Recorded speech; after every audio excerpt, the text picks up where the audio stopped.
From items that turn your dragon cooldown to 0 all the way to mythical creatures that carry gold on their backs, there are many secrets that most people still did not discover in Crimson Desert, which is why in today's video we're gonna go over even more crazy stuff, so without further ado, let's jump right in.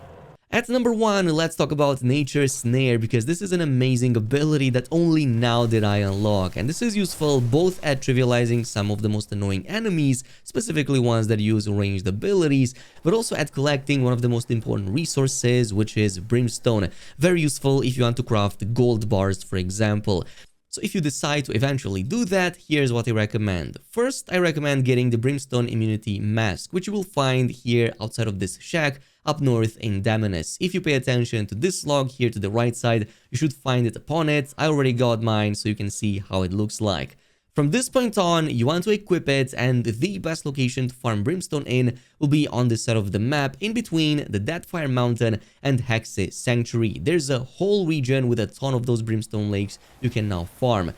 Specifically, it's going to be these massive rocks with 2 or 3 air vents that constantly push out the noxious gas. Your goal will be to block off all of them with the exception of one of the vents, as that's going to be the one you're going to use to collect the brimstone out of it. So let me show you how to do that. First of all, we're going to block all of the other air vents by using our healing palm. So enter the force palm and then trigger it with L3 or the equivalent for the keyboard and mouse, and just aim at the vent, which is, as you can see, pretty much going to fully block it. For some reason, the game never explained this to me, at the very least not until now. Once you do that, repeat the process for all of them with the exception of one of the remaining vents. Once you do have a remaining vent, you're going to notice that now the pressure has massively increased and now the gas is getting expelled at even higher speeds. From here is when you're going to use your Nature's Snare. So upon doing so, enter Nature's Snare by holding up the focus, and then in this case, you're going to rotate on the right trigger, which will cause this animation to pop up, and now you're going to cause, all of that brimstone to accumulate at the end and basically get forced out of the final vent, giving you everything that you need. This will pretty much be rinse and repeat for every single one of the other air vents you find in the area. And in between them, you may also find some of these stone crabs. If you defeat them, they also give you some extra brimstone, the equivalent of one air vent basically. So it's still worth it to take them down. I recommend using force palm like in the case of many of the rock constructs.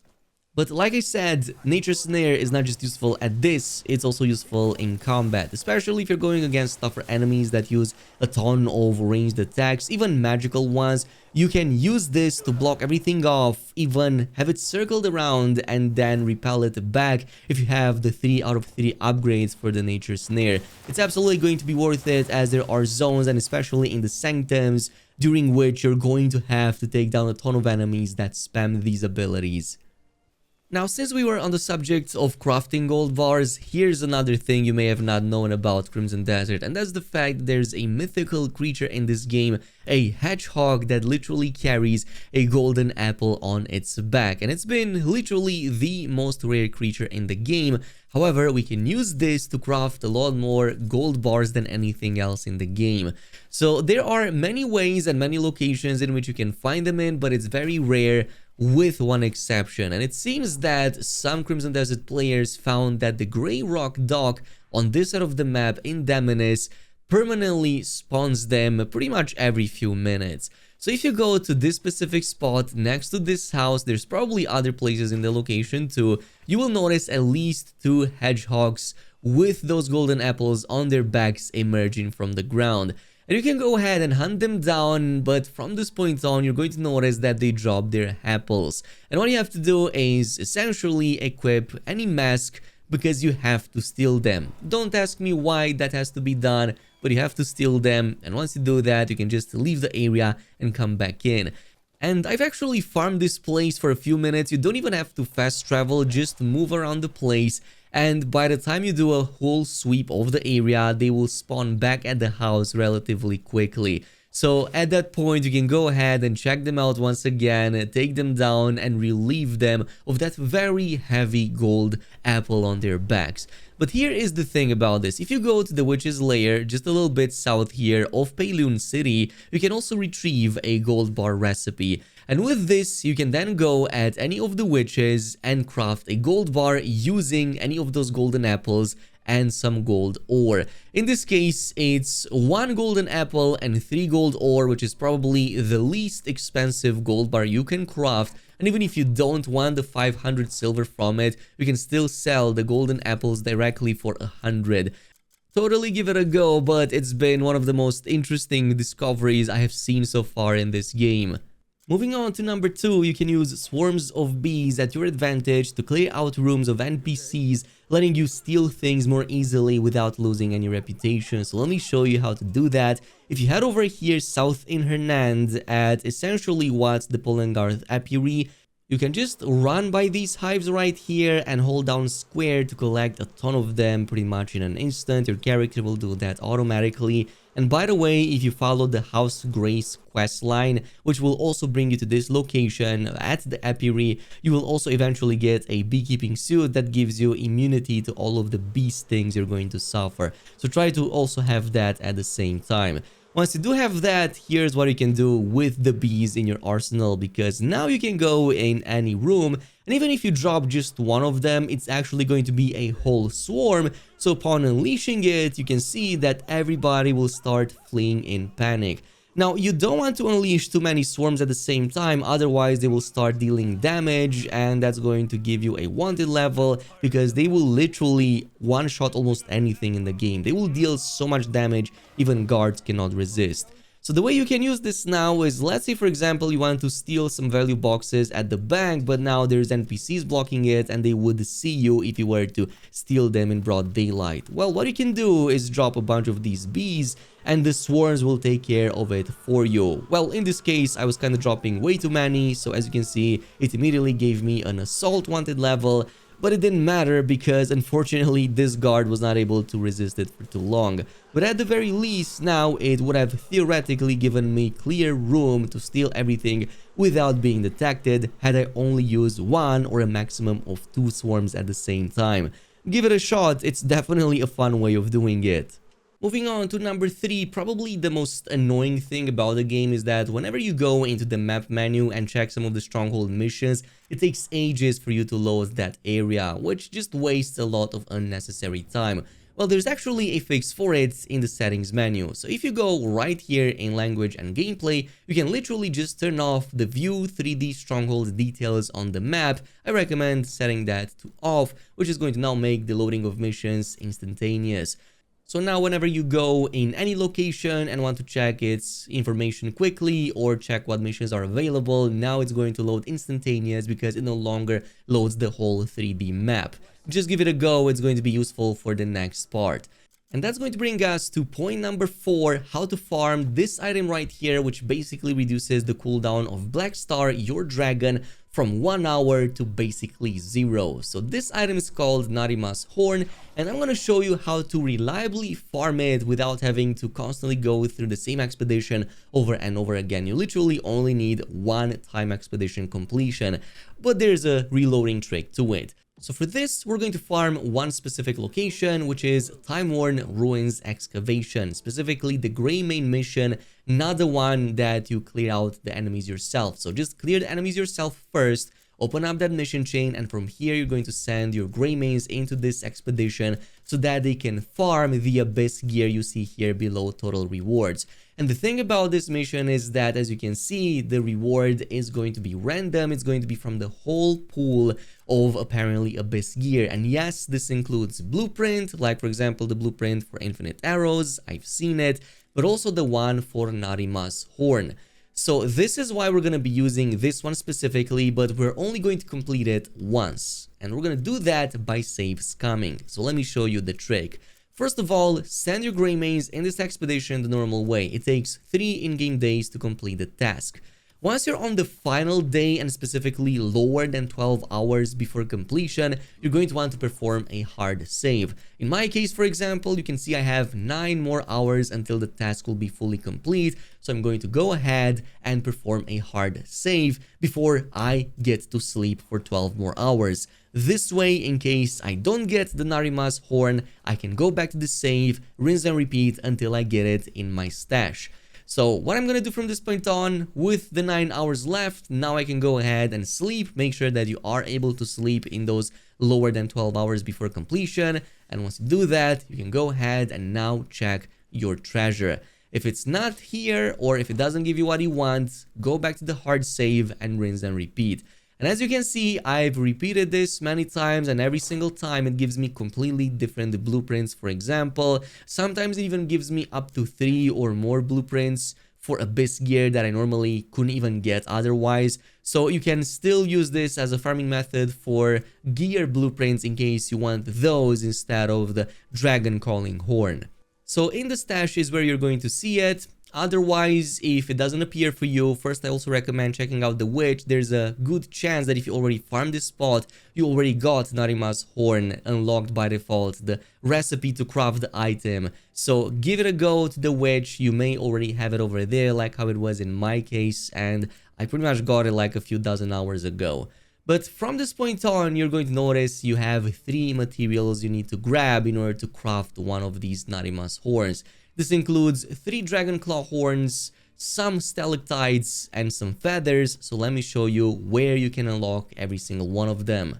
So for the dragon claw, you're going to find it right here at the dragon claw horn production, here below the S in Delesia, which is going to be on the side of the map. You pretty much have to discover that location, and then you're going to notice that you have 2 new missions, one of which is dragon claw horn production. And in order to unlock this, the only thing you have to do is complete one single research, specifically in Potorin, to unlock it. And that's going to be this one right here, the one called Efficient Gathering Research. In fact, if you read the tooltip at the bottom, it even mentions, it lets you now dispatch missions to craft the dragon claw horn. This is essentially the only thing you need. You don't need to progress in any of the other researches and other institutes. Potorin is the only one needed, and specifically the one called Efficient Gathering Research. Once that has been completed, now that mission over at the Dragon Claw Horn location will be unlocked. So now you can send your gray mains in, and basically every 1 day you will get 3 of those dragon horns for you to now use in the crafting recipe. From here we only need the other 2, which are very easy to acquire. So for the stalactites, you can find a ton of them in the Hernand Highlands cave, pretty much very close and south of your gray main camp. If you go here, you can just take the mining grill or any pickaxe and grab them from inside. Meanwhile, if you want feathers, you can both find them in the wild, or if you already established a ranch with at least a few chicken, you can basically just sacrifice them and get about 6 for every single one you, well, obviously sacrifice. Once you've done all of that, you can go add the witch and craft it, and as you can see, yeah, it's pretty much good to go. So let me show you how this works. So right now, my cooldown is in full effect. I would normally not be able to cast Black Star. Well, if I go ahead and just call it, yeah, it pretty much fully resets the whole cooldown, the whole 60 minutes, and I'm able to use the dragon once again. So no need for mods, no need for anything, very simple farm. It's going to require progressing a bit in the game, but it's going to be worth it, and you don't need anything else to pretty much trivialize the dragon's cooldown and spam it a lot more often. But since we were on the subject of ranches, you can actually upgrade it and get even more unlocks in terms of creatures that you can purchase from Ben over here, and it's pretty much going to involve all of the ranches you see around Hernand over here, like the Capra Ranch, the Muckroots, and even like the Bloomwood. They have specific NPCs here that if you max out the reputation with, they will progressively unlock more creatures for you to purchase and eventually breed.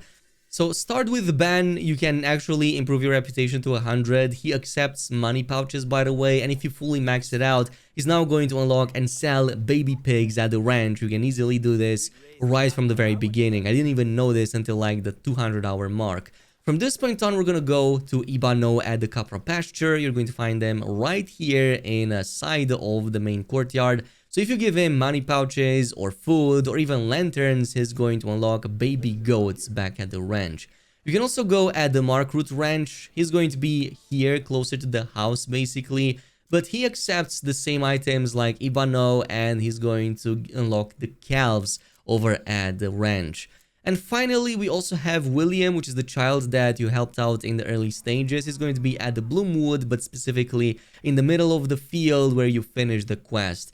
He accepts bugs, by the way, including the bees we talked about before. So if you also farm the bees, you can just give in a few. And he's going to unlock lambs now, pretty much back at the ranch. So now you have all of these creatures you can go ahead and farm. And now you can pretty much have everything that you need. You're going to have a lot of meat going on. You will even have a cow eventually giving you milk and everything in between. But there's one more tip that I have for you, and that is to not forget about actually feeding the creatures. Otherwise, you may be sitting like at the 300-hour mark like how I am, and my chicks didn't even grow. It's pretty much day, I don't know, like 200, 158, and my chicks did not grow. And that is because I forgot to feed them. So what you actually have to do is to use the feeder right here in the middle and place some food inside. In the case of the chicken, you're going to just need barley, and like pretty much any of the grains will work. So barley, wheat, anything of sorts will work really well. You can even put apples, oranges, any fruit in the game will also work over here, as every single one of them will still eat it. Even the chicken will eventually eat it. In case you still don't see them growing, you can physically place them on the ground, and you will literally see some of these chicks instantaneously transforming into a rooster or a hen. Like in this case, you can see I placed one down, and in a split second it morphed directly into a rooster, which is pretty funny, and another one into a hen. So yeah, it can be quite instantaneous. If you forgot for a long time, you're not gonna have to wait for the timer again. You just have to feed them directly. Rinse and repeat, and you should now have all of the mats that you need to sacrifice them and get all of the items out of them. Anyway, let's keep on going, because we have to unlock the two best dyes in the game, the black and the white ones. And no, not playing any trickery or going with different materials, the actual black and the white dye. So let me show you how to do this, because both of them involve some quick quest chains. So let's start with the white dye, which you're going to unlock and eventually purchase from the provisioner's shop right here at the Timberton town over in Delasia. For this, you need to complete a quick quest chain in the area for the Blackwater Oil Merchant Guild called Flickering Starlight, for which you first need to head over here to the mining rig on this side of the map. It's going to be further east of the location. So once you reach the Marnie's drilling rig, simply clear out the enemies and secure the area. From this point on, you just have to follow a quick series of objectives to power up the rig itself. And once all of that is done, you're now going to receive a final objective to get back to Cordelia and Tinkerton.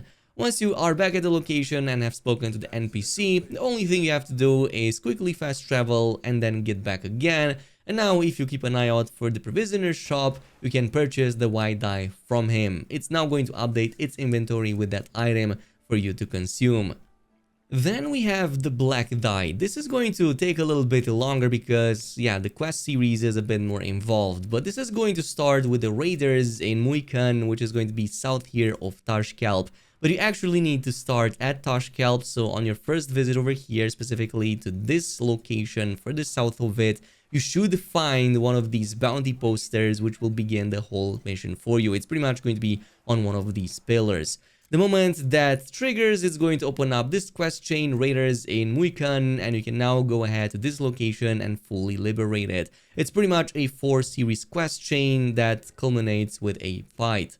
Once that small settlement has been unlocked, now you're going to get Muikan's Black Market, which begins with the Lawless Market, during which you're going to have to go in this area, basically the same location you just liberated, and eavesdrop on a couple of NPCs. One of them are going to be some of these merchants, and another one will be just some of the farmers. You need to angle it a little bit because it's a bit iffy, but when you get close to the location, you should get the prompt to listen. Once you've gotten that information, this is going to bring you further southwest here to the Lawless Market, which is going to be another fencer basically. And in this area, the only thing you have to do is retrieve about 3 or so carriages or, well, horse carts, and basically bring them in back here for the NPC that requested from you. You're going to find a ton of them by the side of the road nearby, so it's going to take literally no time. Once you've brought in the first one and then 2 out of 2, you're pretty much done with this and are good to go for the black die. So once both of those quest chains are completed, all you have to do is go back to Muikan, which is going to be right here. And if you keep an eye out for the back alley shop, you're going to notice that now his inventory got updated with the black die. Here's a sample of how this looks like. You're going to obviously have it all the way back at your camp or any of the dye shops. Obviously, it's going to just make everything better, and now you're going to have the best colors in the game, essentially. Obviously, let me know in the comments which ones you prefer if it's not these two. But thanks so much for watching, and I'll see you guys in the next video.